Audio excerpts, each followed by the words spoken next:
Lo bayangin aja nih, ada seorang pemain yang usianya cuma belasan tahun, tapi dia berhasil masuk tim nasional besar. Nggak cuma numpang main doang, tapi dia juga bisa menjadi pembeda.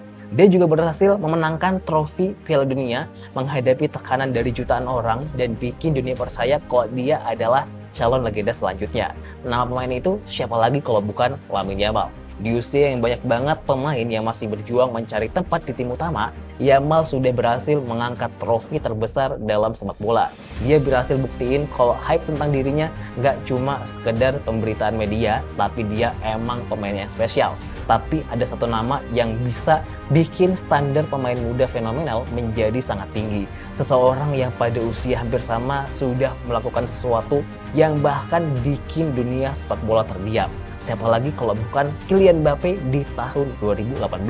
Dan pertanyaannya, apakah Lamine Yamal sekarang sudah melewati Mbappe atau sebenarnya Mbappe di 2018 masih menjadi versi paling brutal dari seorang wonderkid? Mari kita bahas di video kali ini bersama channel kami Dongeng Bola. Nah, sebelum kami lanjut, jangan lupa di like dulu dan di subscribe dulu biar kami makin semangat bikin konten seru buat kalian. Nah, sebelum kita bandingin keduanya, kita juga harus mengakui satu hal, kalau apa yang dilakukan oleh Lamine Yamal sangatlah luar biasa. Karena bermain untuk tim nasional seperti Spanyol bukanlah perkara yang mudah. Spanyol punya sejarah yang panjang, mereka juga pernah memiliki generasi emas dengan pemain seperti Xavi, Iniesta, Fernando Torres, sampai David Villa. Tekanan untuk menjadi pemain muda sangatlah besar, tapi ternyata Yamal datang dengan gayanya yang berbeda. Dia nggak hanya main seperti pemain berusia belasan tahun, tapi dia juga main dengan keberanian. Berani meminta bola, berani melakukan dribble, dan berani bikin keputusan di pertandingan yang besar. Nah, di Piala Dunia 2026, Yamal menjadi salah satu pemain yang mencuri perhatian dan mencatatkan jumlah dribble sukses tertinggi di turnamen tersebut. Nah, yang bikin dia spesial bukan cuma statistiknya, tapi mentalitasnya. Karena banyak banget pemain muda yang memiliki bakat, tapi hanya sedikit yang punya keberanian tampil ketika seluruh dunia melihat. Sekarang kita kembali ke tahun 2018. Saat itu dunia mengenal seorang pemain Prancis yang namanya Kylian Mbappe. Usianya baru 19 tahun, bahkan banyak banget orang yang menganggap dia cuma pemain muda biasa. Tapi ternyata di Piala Dunia 2018, dia mengubah semuanya. Mbappe bukan hanya datang sebagai pemain muda, tapi ternyata dia datang sebagai senjata utama timnas Prancis. Dia berhasil mencetak gol dan berhasil menciptakan ancaman setiap kali mendapatkan bola. Dan yang paling gila, dia bikin itu semua di pertandingan terbesar melawan Argentina milik Lionel Messi. Saat itu dunia menunggu Messi bersinar, tapi ternyata justru Mbappe yang mencuri panggung. Dia mencetak 2 gol dalam kemenangan 4-3 Prancis atas Argentina, dan di final melawan Kroasia dia juga mencetak gol dan menjadi salah satu pemain termuda sepanjang sejarah yang mencetak gol di final Piala Dunia. Bayangin aja, umurnya baru 19 tahun, final Piala Dunia, jutaan pasang mata melihat, dan ternyata dia tetap tenang. Kalau kita lihat dari segi usia, Lamine Yamal dan Kylian Mbappe sama-sama fenomenal, tapi konteksnya berbeda.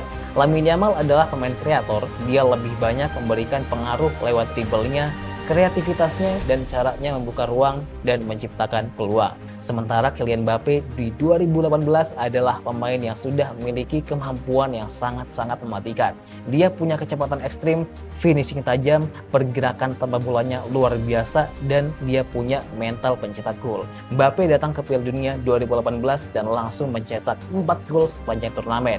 Dia juga memenangkan penghargaan Best Young Player. Sementara Lamine Yamal lebih menunjukkan dominasi dalam permainan dan kreativitas. Jadi sebenarnya mereka punya tipe penghancur yang sangat-sangat berbeda. Kalau pertanyaannya siapakah yang lebih berbakat, jawabannya mungkin sangat sulit karena Lamine Yamal punya sesuatu yang sangat langka. Dia punya sentuhan bola, dia punya visi bermain, dan punya kemampuan membaca ruang seperti halnya pemain senior. Tapi kalau pertanyaannya siapakah yang punya dampak terbesar di usia muda, maka Kylian Mbappe 2018 punya argumen yang sangat kuat. Karena dia nggak cuma menjadi pemain muda terbaik, tapi ternyata dia menjadi pemain penting yang membawa negaranya jadi juara dunia. dia melakukan itu semua di panggung terbesar dunia sepak bola. Tapi dari sini muncul satu hal yang harus kita ingat. Kalau cerita Lamine Yamal belum selesai sampai di sini. Justru mungkin ini adalah permulaan. Mbappe 2018 adalah fenomena, tapi Lamine Yamal masih memiliki waktu bertahun-tahun untuk membangun warisannya sendiri. Karena sepak bola selalu berubah-ubah. Dulu orang bertanya, apakah ada pemain yang bisa mengikuti jejak Messi dan Ronaldo? Ternyata muncul Kylian Mbappe, dan sekarang muncul Lamine Yamal. Dan mungkin 10 tahun dari sekarang, kita bakal melihat kembali momen ini dan berkata, kalau ternyata disinilah era baru sepak bola dimulai. Nah, menurut kalian siapa nih yang lebih gila di usia mudanya? Lamine Yamal 2026 atau Kylian Mbappe 2018? Tulis pendapat kalian di kolom komentar. Jangan lupa like dan subscribe channel kami agar kalian gak ketinggalan berita seru lainnya.